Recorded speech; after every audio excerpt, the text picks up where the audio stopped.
So we're back. StryfeSight, baby. StryfeSight on Led Zeppelin. Led Zeppelin. Now, this was quite an interesting experience. I had heard of Led Zeppelin, like just the name before, and I was like, I don't know any songs. I used to be like, I don't know any of their songs, and then somebody would be like, that, they'll do that. And I'd be like, I heard that somewhere. Like, I'm pretty sure I heard that. And the funny thing is, on one of my favorite movies, I believe is The Pick of Destiny with Tenacious D, and Jack Black gets approval to sing that song inside of the movie. So I believe that was my actual first time ever hearing that, which was kind of funny considering how legendary this band is. Now, my order has been pretty interesting thus far, I'd say. We started with hip hop, right? We went West Coast with Tupac, East Coast with Biggie. Then we went to the South with UGK. Then we went to the Midwest with Twista. And now we are on the month of rock, essentially. On the month of rock on the second week. The first week we did Journey. That was a great time and a fun journey. The puns are staying with Journey.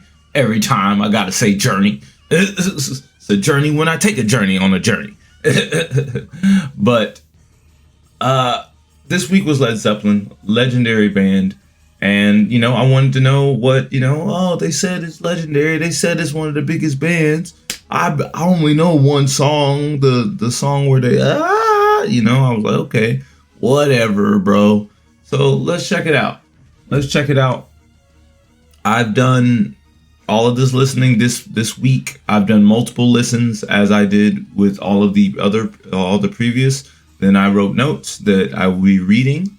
If anybody has a comment to ask me anything, or if anybody has a comment to educate me on Led Zeppelin or any of these bands or artists at all, I super appreciate it, because I really do want to have the conversation with people that this music matters to. And, I don't care. I don't necessarily care if you agree with my takes necessarily, or if you like the songs that I like or dislike them. I want to have the discourse, because I think that these bands and artists are extremely talented, and they're worth talking about, having some back and forths about, and sharing some experiences. I'm always down for that. Now, without further ado, we're going to go ahead and get into it. We're going to get into the first album of Led Zeppelin, which is self-titled as Led Zeppelin. Now, Led Zeppelin, this album opens up with with a nice funky rock song. It's called Good and Bad Times. Good and Bad Times. And then after that, there's a concept song. It's called Babe, I'm Gonna Leave You. It's a beautiful, maybe blues rock, I think is the word that I'm coming up with. Blues rock song about leaving somebody. It was a fun way to sing that. The next concept song that I noticed was Your Time Is Gonna Come, which I was a little when I saw the title, I was like, ooh, what does that mean? But it's a groovy jam about a woman getting hers after she's been cheating. So, you cheat, what goes what comes around, what goes around comes around kind of song. And I'm like, I don't disagree. Now, the hits on this one end up being Your Time Is Gonna Come, Dazed and Confused, and Good Times, Bad Times. The feel of this album felt very rock and roll by the definition of the sound, in my opinion.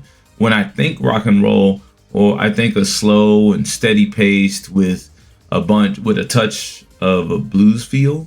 And this album really feels like that, for real. My favorite song on this ends up being How Many More Times. This is a fun 8-minute jam that is mainly a instrumental and vocal journey with a what did I write? What?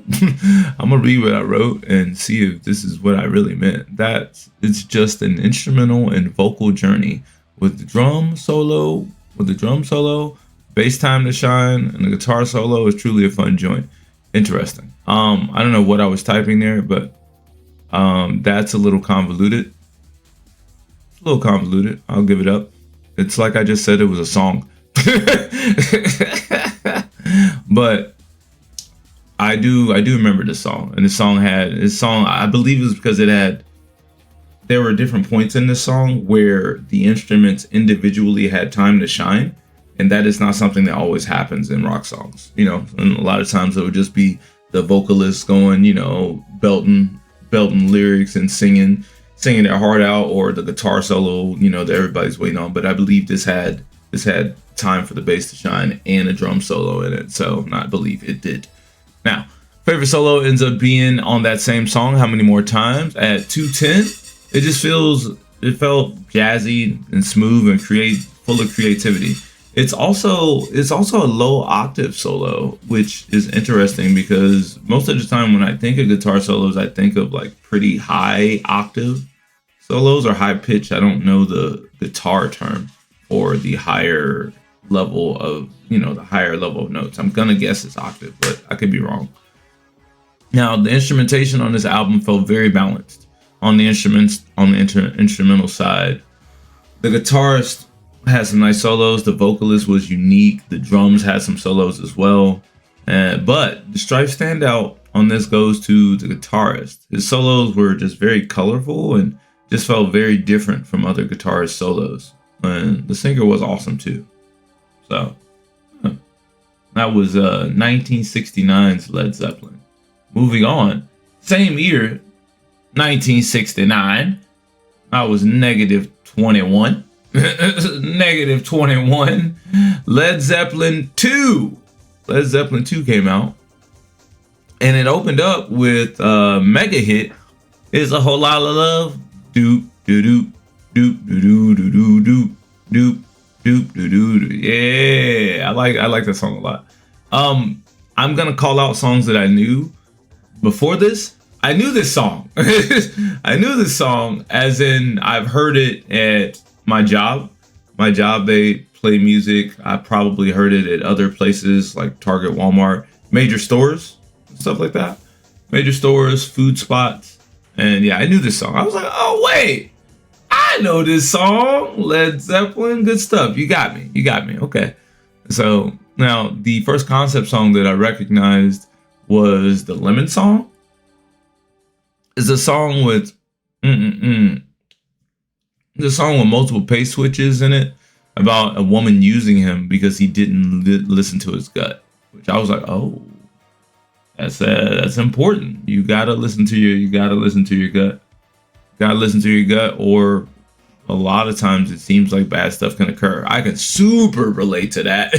Super relate to that. That has happened to me in person long ago, but I can super relate to that. So that stuck with me. The Lemon Song. Another concept song was Moby Dick. This is basically a full drum solo song.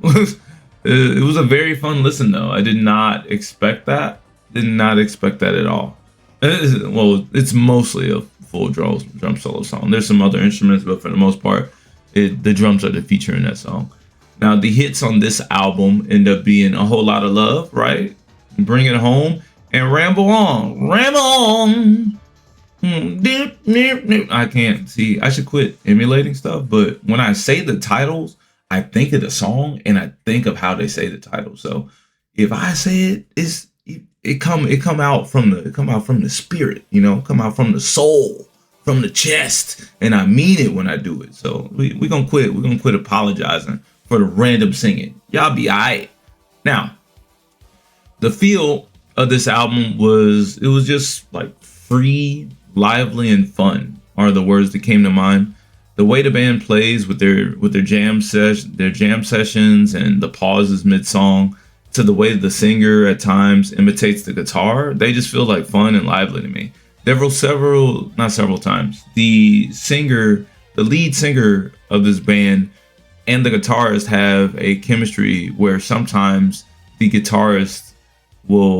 singer will emulate the guitarist. Well, they'll be like, bam, they'll be like, am, bam, am. I needed to highlight the songs that happened on, but I did not. That was a mistake. That was a mistake by me, for sure. But just know that if you go through their catalog, you'll hear that sometimes, and it's like, what is he emulating the guitar? And like, it's a pretty fun thing to hear, because I've never heard that before, actually. So that was pretty cool. My favorite song ends up being "What Is" and "What Should Never Be." This song is just chill and fun, very much so my vibe. It's got a slow verse and then a sped up chorus. So I was like, oh, the pace switch. I'm a sucker for pace switches. I don't know what it is about a song being slow and then going fast, or a song being fast and then going slow, but I don't know, within the same song, it grabs me. It's something about the pace switch that grabs me across all music. It's not even just like a rock thing. So my favorite solo ends up being on Heartbreaker. Starts at 2:10. It's just a fun, free and colorful solo and guitar solo, and he just likes to stay in the middle range for a solo in here. And I am like just astounded at this, because I feel like when I think of guitar solos, I'll say this again, I am normally thinking of the like, okay, that was bad. Let's not emulate the sound of the guitar, but I'm normally thinking of the higher pitch of sound. So when I hear this guy doing solos at like the lower range and like the middle range of notes, I'm just like, what? Oh, this is a solo. And I'm just like, oh, it's kind of cool. I like this. Now, the instrumentation, this album had fantastic play all around. I really do like the singer's style, the fun play of the guitarist, but the Stryfe standout for this album goes to John Paul Jones, the bassist, as he's made some very lively bass lines that carry well throughout many of the songs. As in, I say that, and obviously that's what the bass does, right? It carries along the rhythm and like the foundation of songs, right? But the difference here is that this guy's bass lines are catchy. Like normally you hear a song, you emulate the singer, or you emulate the guitarist with the guitar solos and stuff. But when I listened to this album, I was like, Led Zeppelin 2, I was like, oh, I'm getting the bassist, the do do do do do do do do do do do do do do do. That's a whole lot of love, right? But I had the bass line in my head, like, and the same thing happened with several other songs on this album. So John Paul Jones gets a Stryfe standout. Whoop whoop. Now next, we moving on to 1970. 1970, Led Zeppelin 3. Led Zeppelin 3 opens with the huge hit, The Immigrant Song. It's an iconic jam. And if you don't know it, then you're crazy, because you definitely know it. And I will imitate this every time I think of this song, just because it's funny. I gotta get better. I gotta get better at it. My vocals ain't clear. We gonna work on it. It's gonna get better the next like 3 times I do it. I gotta hold on. Let me get some water, bro. Let me get some water. Now, the first concept song I recognize is "Since I've Been Loving You." This is an emotional song speaking on working a hard 7 a.m. to 11 p.m. and the lady at home not being for you and struggling to let her go, which is pretty somber. Pretty somber, but it was interesting that was the concept of the song, or I mean the details of the song. Another concept song I recognized was "Gallows." Gallows Pole is a song, or not Gallows, Gallows Pole. Gallows Pole is a song about staying away from a hanging, which I was confused by this. I don't know if they were speaking about staying away from thinking about suicide, or if they were talking about staying away from a place where people do hang people, or what? This is 1970, right? So I feel like there was context missing. I did some Googles and I couldn't really find, I guess, the answer that I believed I was looking for. But I'm sure this is speaking on some sort of lore that I didn't know. But the way it's sung is a jam, though. So it's pretty cool. And then also concept song, the immigrant song. I was super curious about what the heck this song was talking about, because I've known this. See, now that was good. That was good. It wasn't in the same pitch, but that one was good. That one, you're gonna have to give me a little props on that. But yeah, I want to know what the fuck the lyrics about on this song, because I've known that sound for quite a while and never known what's happened after. I was like, like, I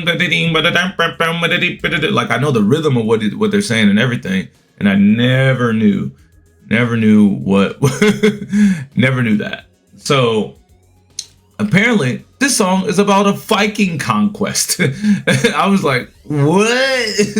What, Viking conquest? So like, it's like in that the sound, the okay, we're not doing it again this time. That wasn't a bad one. I felt it when it came out.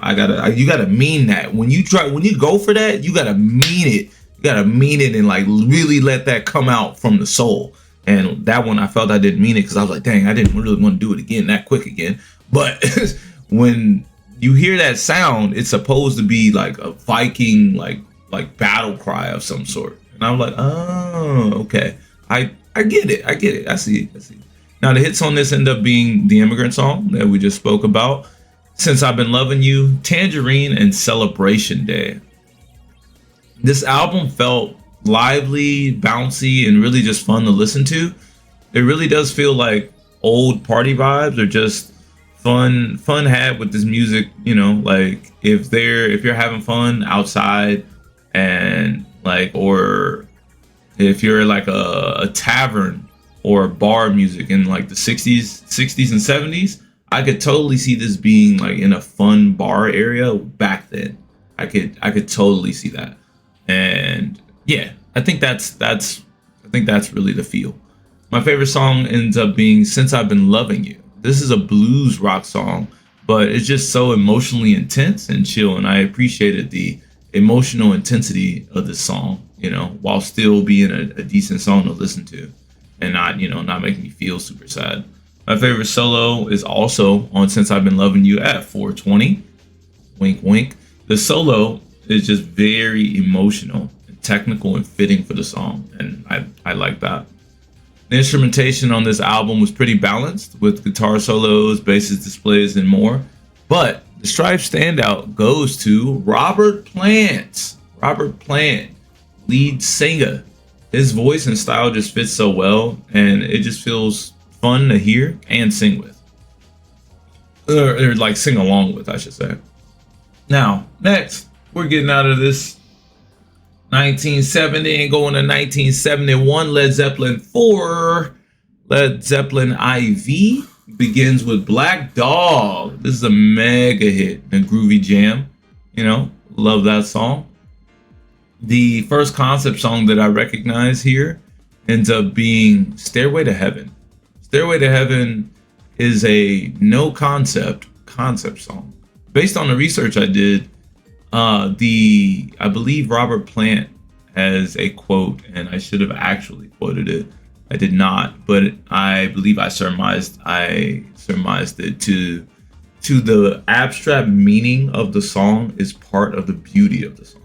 So the song can truly be interpreted how you want it to be interpreted, right? Like any other music, but there's a lot of different interpretations of Stairway to Heaven.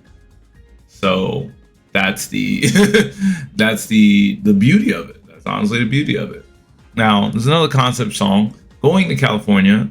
You would think this would be about just going to California and the California experience, but this is more so about escapism and the romance in the future. Like, you're in a situation where you don't necessarily like it, and you're thinking, dreaming, yearning to escape the situation, and thinking of romance and the future, and looking onto the future in a better way.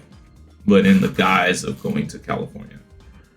So, and then I have a fun fact. Fun fact: Black Dog, the the classic mega hit, is actually named after a black Labrador Retriever in the studio during recording. I thought that was an interesting thing that I just randomly read while while doing research. Now, there's a concept song here called "The Battle of Evermore." This song has Lord of the Rings book references from Return of the King. And I was like, wait a minute. I am a fan of the Lord of the Rings, not a super major fan of Lord of the Rings, but I watch it every year. And my lady, that is her favorite movie. She loves, or I should say, like franchise, one of her favorite franchises, and she loves Lord of the Rings. So of course I have to know a decent amount. But they mentioned Ringwraiths and the Prince of Peace, which I believe is going to be Aragorn, and the Queen of Light, which I believe is going to be Galadriel, and Dark Lord, which is probably Sauron. So all of this is Lord of the Rings reference, which I found extremely interesting for 1971, because I know of Lord of the Rings as the movie franchise, and the books were made way back then. Actually, let's look to see when the books were made. That's a good idea. When were the Lord of the... Yeah, talk to me. Oh, Lord! 1937 to 1949? Oh, wow. Okay, wait, that's when it was written. Okay. But it was published in between 1954 and 1955. Oh, okay. So it had been out for like, what is that, 20 years? Almost 20 years? So, okay. Fair enough. I've been on for almost 20 years. That makes sense. So apparently Robert Plant was, or not Robert Plant, maybe Led Zeppelin as a whole, they were inspired by it. So no maybe about it. If they put it in their songs, they were inspired by it. Now, the hits on the song end up being Black Dog, Rock and Roll, and Stairway to Heaven. The feel of this album felt very balanced with a joyfulness, yet pensive vibes at times. Overall, still a fun and groovy, bluesy feel. You know, my favorite song on this ends up being Stairway to Heaven. This song is just smooth and introspective, and I love the introspective and abstract feel of it. Normally, I'm somebody that loves like definitive meanings, but in this case with this song, not so much. Not so much. I can appreciate it for what it is. Now, my favorite solo is also on Stairway to Heaven at 5:55. It has like a pace switch with a groovy melodic solo, and you know, I liked it a bunch. Now, the instrumentation was greatly balanced and fun.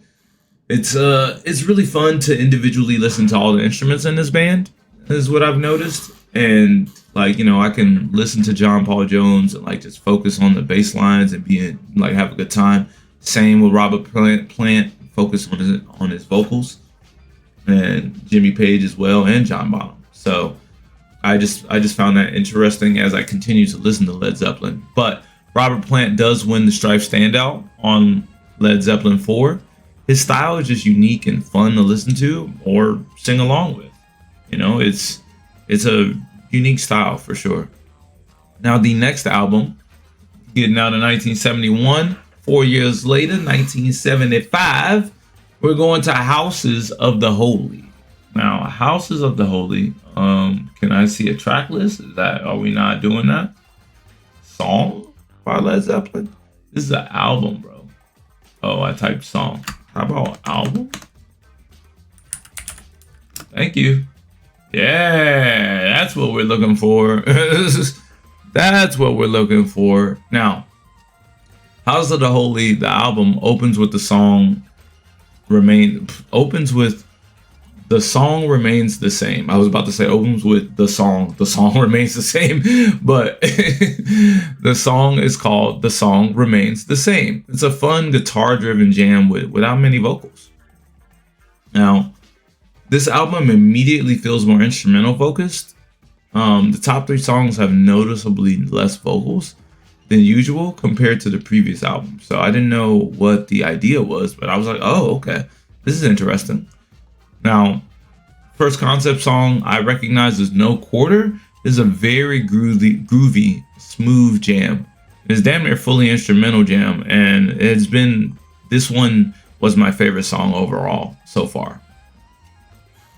Now, there is a sample alert for a big song that I knew of before this, and that song was She's Crafty by the Beastie Boys.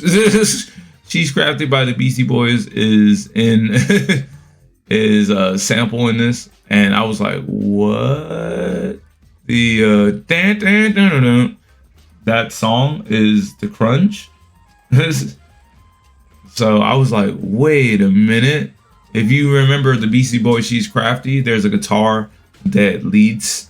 As I didn't know it was a sample. I didn't know how it was played, but I had known this song. She's crafty. She gets around and she's crafty. Like my pops put me on to the Beastie Boys, so I know about that. But the crunch, actually, I believe, is the source sample of that. I heard it and I was like, wait a minute. I was like, what? Don't do that. Is that the Beastie Boys? It had me shook a little bit.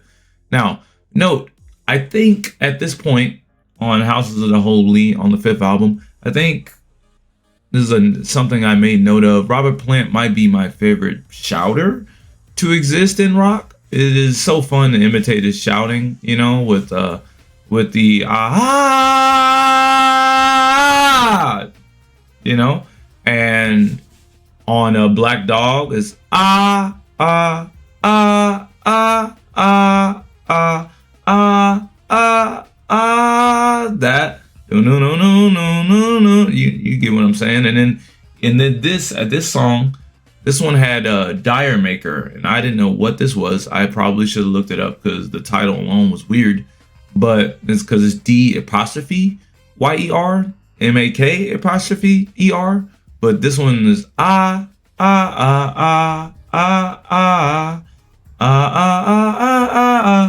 and there are others where this happens too, but that's all just him like shouting. So I don't know what the vocal term is, but I'm gonna call it shouting.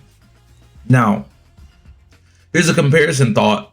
Hit Over the Hills and Far Away is the only time I've ever thought Robert Plant and early Steve Perry sounded similar. There's something about the style that Plant sung in this song, Over the Hills and Far Away, that reminded me of Perry. I'm not exactly sure what. Maybe it's the pitch that he was singing at, but that was interesting. I was like, oh shit, this sounds a little like Steve Perry. I was like, huh, it was pretty cool. Now, concept song, The Crunch, is a funky jam intended to be an homage to James Brown. So I thought that was interesting. Also, I think I might be wrong about that She's Crafty reference, and I need to correct that. I don't want to be spouting.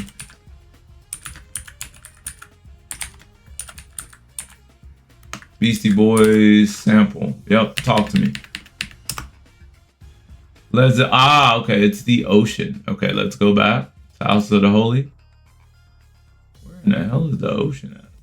Bro, can I see the track list? No? We just not gonna show the track list? Songs. Here it is. Okay, so let's correct that. Because I thought it was The Crunch. I was incorrect. I also did not make note of it. So it's my fault for guessing. But the She's Crafty reference goes to the She's Crafty sample is from The Ocean, from the Beastie Boys. I know this Beastie Boys song, so when I heard the guitar, I was like, oh, interesting. Now, the hits on this album ends up being Over the Hills and Far Away and Dire Maker.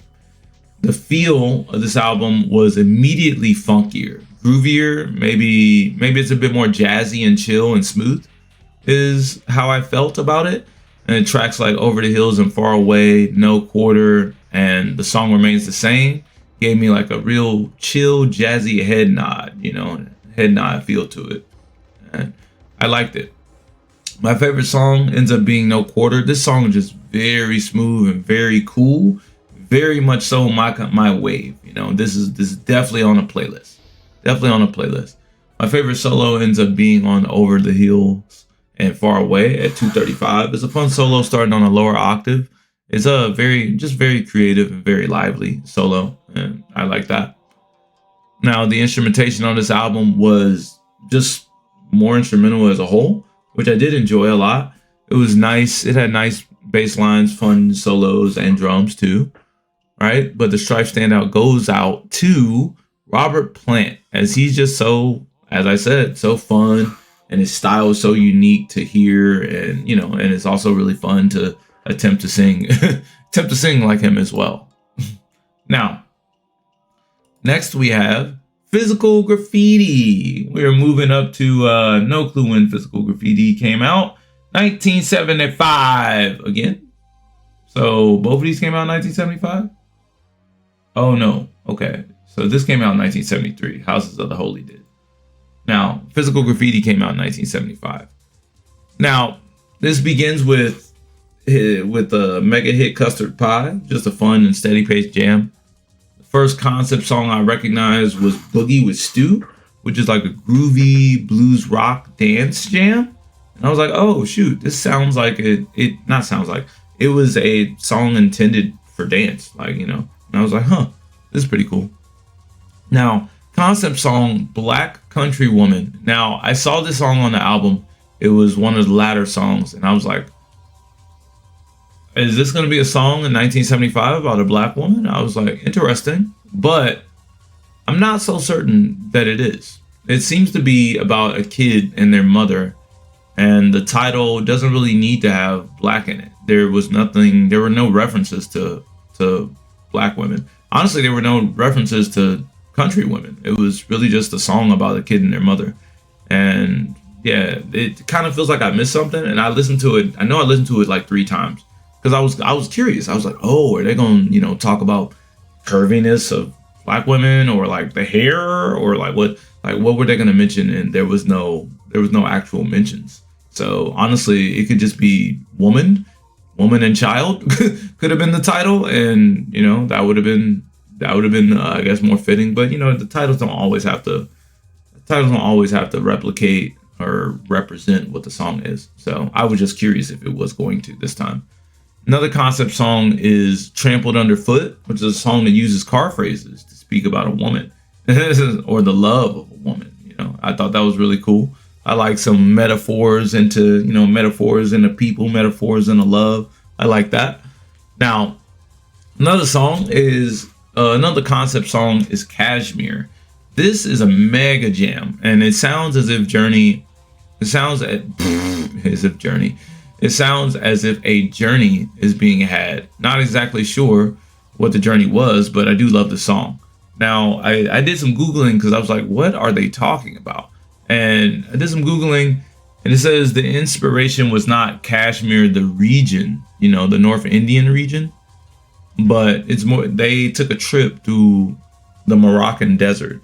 And Robert Plant was quoted, "A single track road which neatly cut through the desert with seemingly no end to it."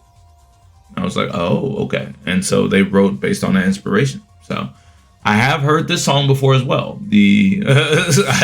I also heard Cashmere before, and I was like, wait, I know dun-dun-dun, dun-dun-dun, dun-dun-dun, dun-dun-dun-dun-dun-dun. I was like, I know this song. They play it at my job. Now, the hits on this end up being Cashmere, Custard Pie, and In My Time of Dying. The feel, for me, Led Zeppelin, they have a nice balance of classic rock and roll, blues rock that's slower and more emotional, and kind of a folk rock, which is more dancey and chill. Now, all of these have slightly different feels to them, but they all feel lively. So my favorite song ends up being Cashmere. This song was always fun to sing along with randomly before I even knew the name of the song, or that it was Led Zeppelin. So there's some nostalgia in this pick, but it's positive nostalgia, so it wins. My favorite solo ends up being in Custard Pie.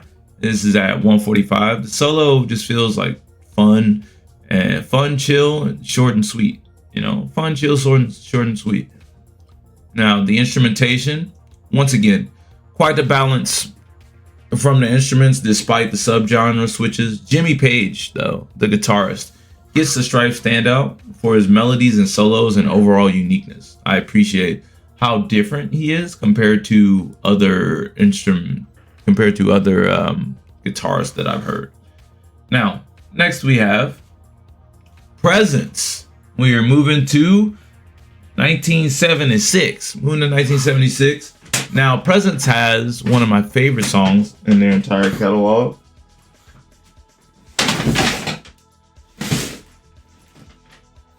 One of my favorite songs in their entire catalog. And it is called Achilles' Last Stand. Sorry, you have to excuse my cat is acting a fool down here. And I need him to not turn off my PC by being a crazy cat. Need him to calm it down. No.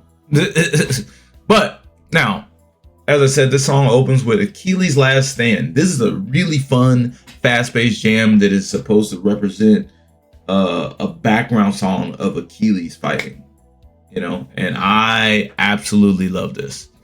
Absolutely loved it. And it gave me, I was inspired in thinking of Achilles actually fighting, you know, fighting for something or for somebody. And it's a lengthy joint. It's about 10 minutes, but I super enjoyed that. Now, concept song, Nobody's Fault But Mine, is a bluesy song about the accountability for your own situation.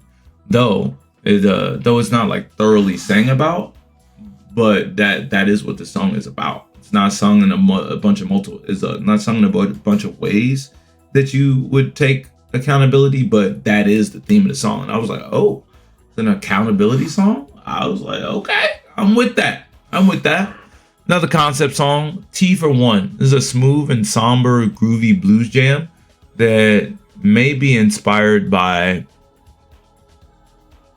maybe inspired by Plant being in a wheelchair from a car accident, and he was very angry and dark.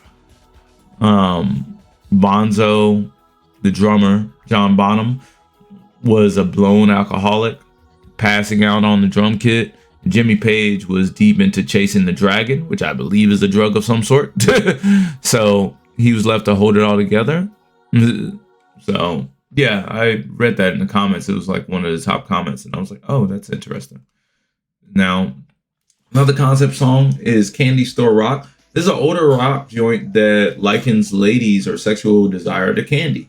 So just like Trampled Underfoot, this is a, metaphor. Ladies are candy. I like that. Now the hits in this album end up being Candy Store Rock, Nobody's Fault But Mine, and Achilles' Last Stand. This album felt very lively, very chill and fun with the way they play. I can tell they're having fun, or they were having fun, and that also gives me the feel. Unless they end up making a blues rock song, which feels a bit of a strong pensivity. I don't even think that's a word. It just feels a little more sad. Because obviously it's a blues song, and blues, like they target your emotions, with their singing and the way that they're playing. So, but yeah, outside of that, normally the songs are just very lively and fun. Now, my favorite song ends up being Achilles' Last Stand. This song actually does, as I said, feel like a battle that Achilles is in. It's very fast paced. It's very passionate and lengthy, and I like that. My favorite solo is also on that song at 3:45. It's a powerful melodic and emotional solo that fits extremely well with the song. So there is that as well. The instrumentation, this band is honestly just great as a whole. Honestly, you know what? Stryfe standout goes out to the entire band on this one. A truly talented unit, and I'm very appreciative to actually listen to this colorful, cohesive collective. Colorful, cohesive collective. Now, next album, we are moving on. Moving on to, looks like 78, 79, something like that. Yeah, 79. Moving on to 79, In Through the Outdoor. Now, this starts with In the Evening. It's another classic rock jam with some smooth and slower vibes at the back end. First concept song I recognize is mega hit Fool in the Rain. This song is about a guy waiting to meet a lady and begins to doubt her showing up, but realizes he's on the wrong block. Quite the fool in the rain. So quite the fool in the rain. That made me laugh when I was listening. I was like, I'm pretty sure he's talking about meeting somebody, and then he's not. And I listened to it a couple more times, and like that was I was accurate to what I heard. Now, a fun fact about this song is the strange samba style in this song was inspired by the '78 World Cup in Argentina. The World Cup was in Argentina in 1978, and Robert Plant said that every time you watched any soccer on television, it was always a South American kind of rhythm thing going along.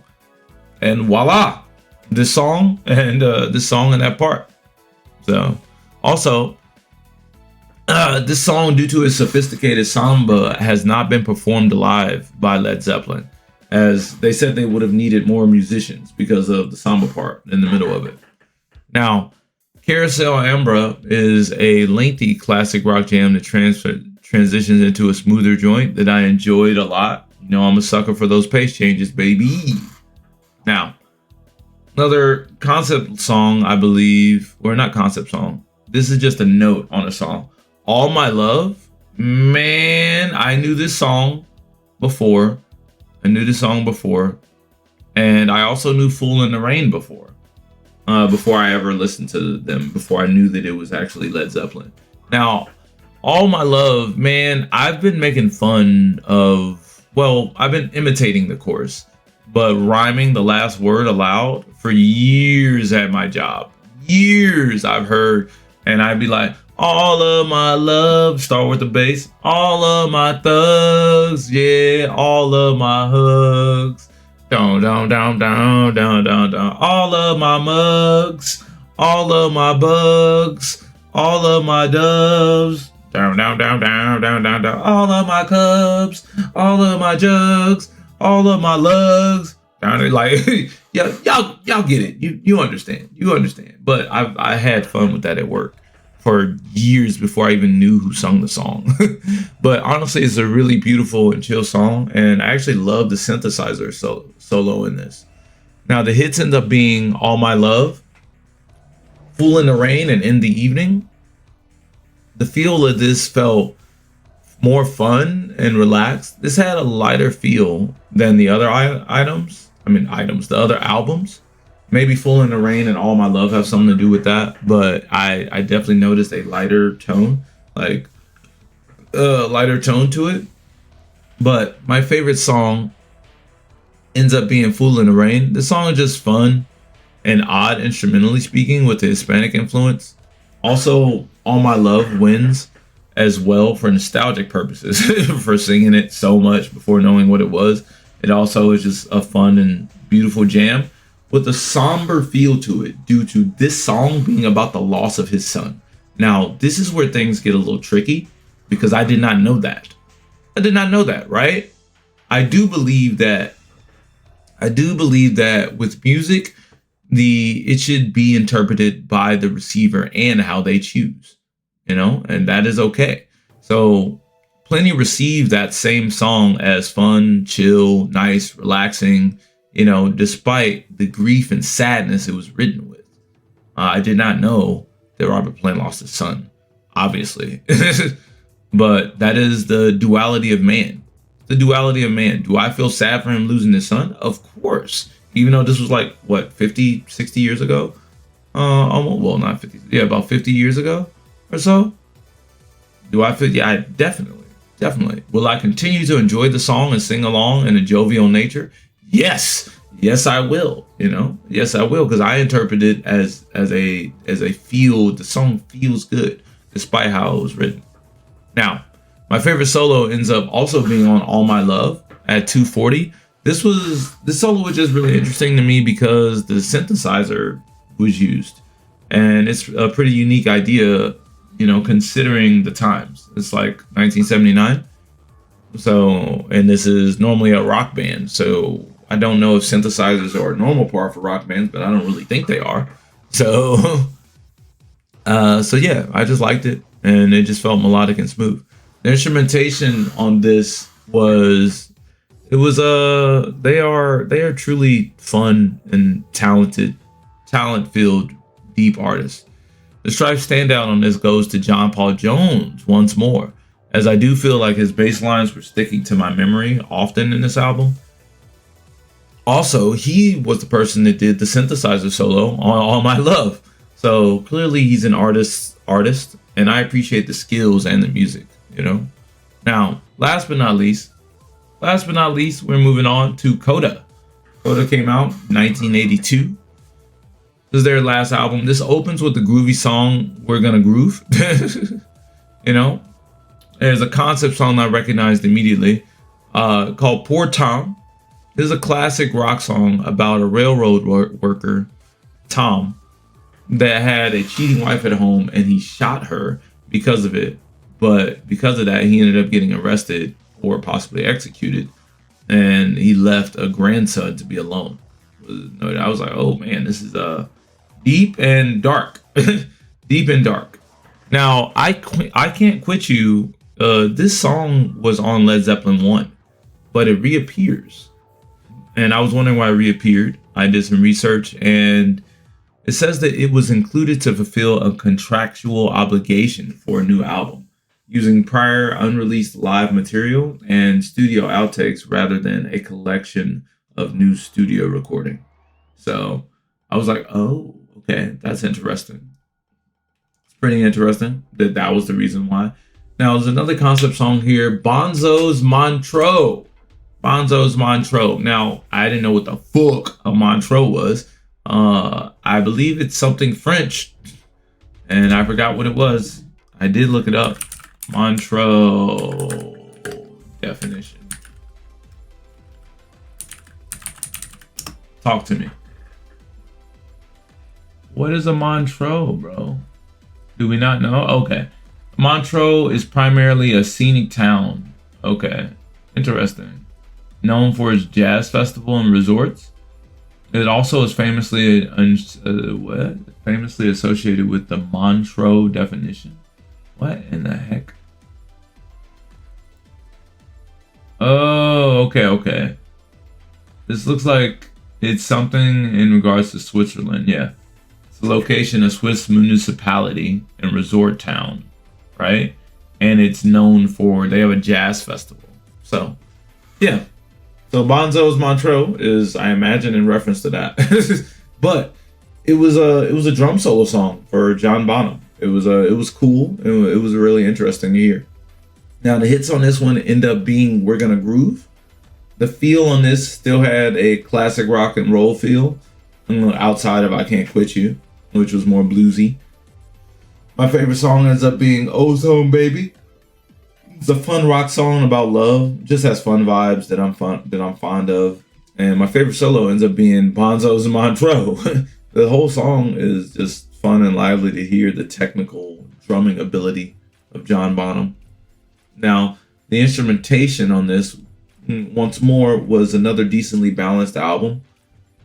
They're just very cohesive and talented in all their own rights.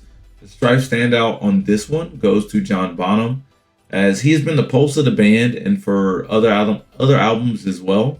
But this one, his play really grabbed me in multiple songs, and also the Montreux was really the icing on the cake for me. Really the icing on the cake for me, for sure. Now, let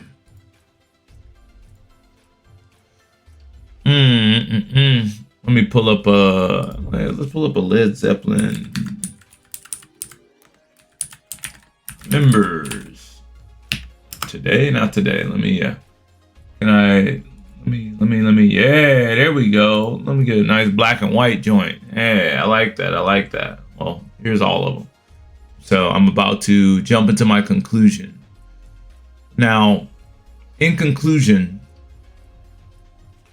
this band is one of the best of their times.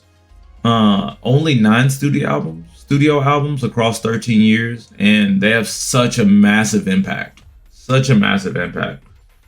After listening, I honestly understand why I've heard several of their songs from multiple albums. before I actually knew what they were and who performed them. You know, so Led Zeppelin, I believe, are the quintessential form of what I think when I say, or when others say or hear the phrase rock and roll or classic rock. So much of their catalog just has many classic rock paces and instrumentation and vocal styles. A Interesting. This does not have my entire message. That's great.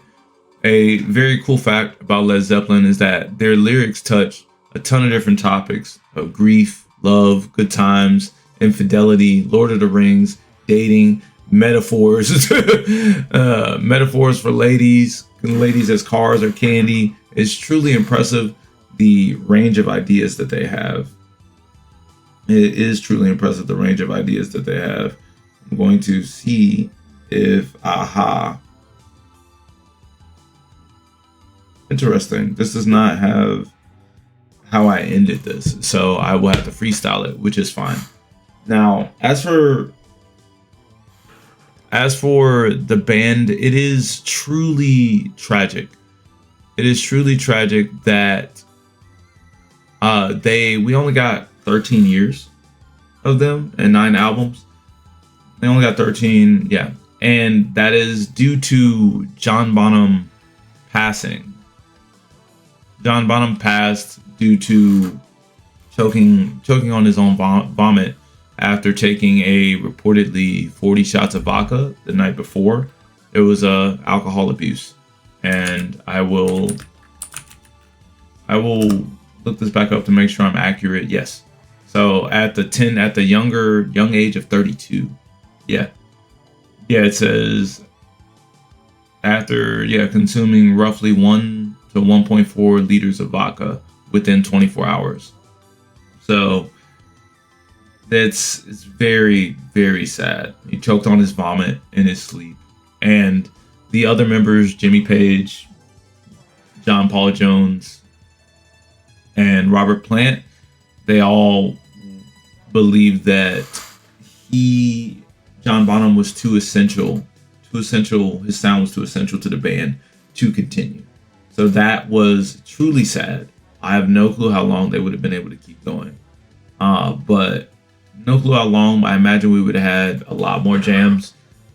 Journey performed for 50 years. There are other bands that I imagine that were performing in the 70s and 80s that are still performing to this day. And I imagine this band likely would have been a similar thing as well. But yeah, man, alcohol abuse is super, super duper sad. Now, in regards to my favorite member of this band, all of these guys were extremely talented and extremely skilled.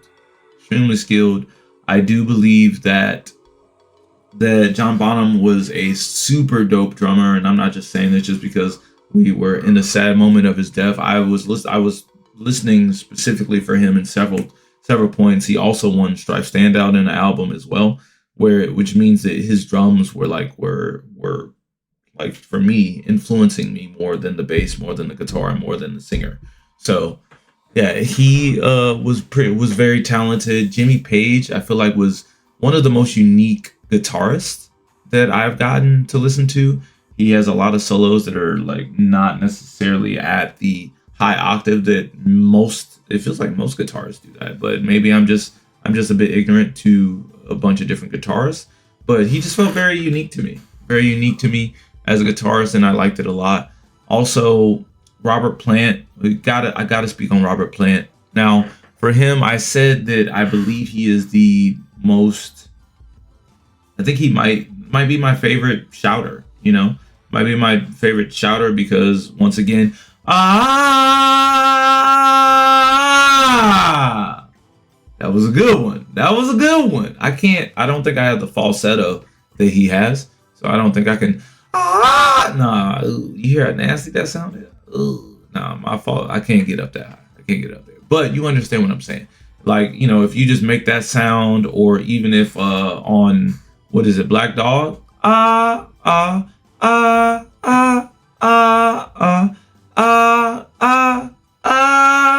Like that. Like, that's super fun to just emulate, on Black Dog. And then there's, what is it, Dire Maker? Ah, ah, ah, ah, ah, ah, like that shit is just really fun and catchy. I wish I could think of a better word than catchy. But that is that it really is. There's that, and even I think on Kashmir, I was imitating Kashmir before I knew about the song, who sung it, and at the end, at the back half of Kashmir, he's just like, ooh, like he's just like, and it's just like his vocal style is very unique, and I super appreciate that, and I like it a lot. But I saved John Paul Jones for last because I believe that John Paul Jones is my favorite bassist. After listening to this album, there were several times where the bass was just like popping out, and like normally when you hear a song, you repeat the vocalist, or you imitate the guitar and you remember the guitar solos. But on a lot of their albums, I was do do do do do do do do do. Like I just had like a bunch of different of their doom doom doom doom doom doom doom doom. Like I had a bunch of his bass lines just like stuck in my head. So I'm gonna go with John Paul Jones as my favorite bassist thus far, and also he is, I believe, my favorite of the band, due to him also being able to play the keyboard pretty well with his synthesizer work, and just being a fire bassist. Alas, you guys should all feel a whole lot of love from Led Zeppelin. Feel a whole lot of love from Led Zeppelin. Go ahead and get you some listening in to the classic. I want to call the classic rock gods, Led Zeppelin. I enjoyed my time. I definitely enjoyed my time, and I would advise you to go do the same. Next week, we got Metallica. This week is done. StryfeSight on Led Zeppelin, baby. Yeah.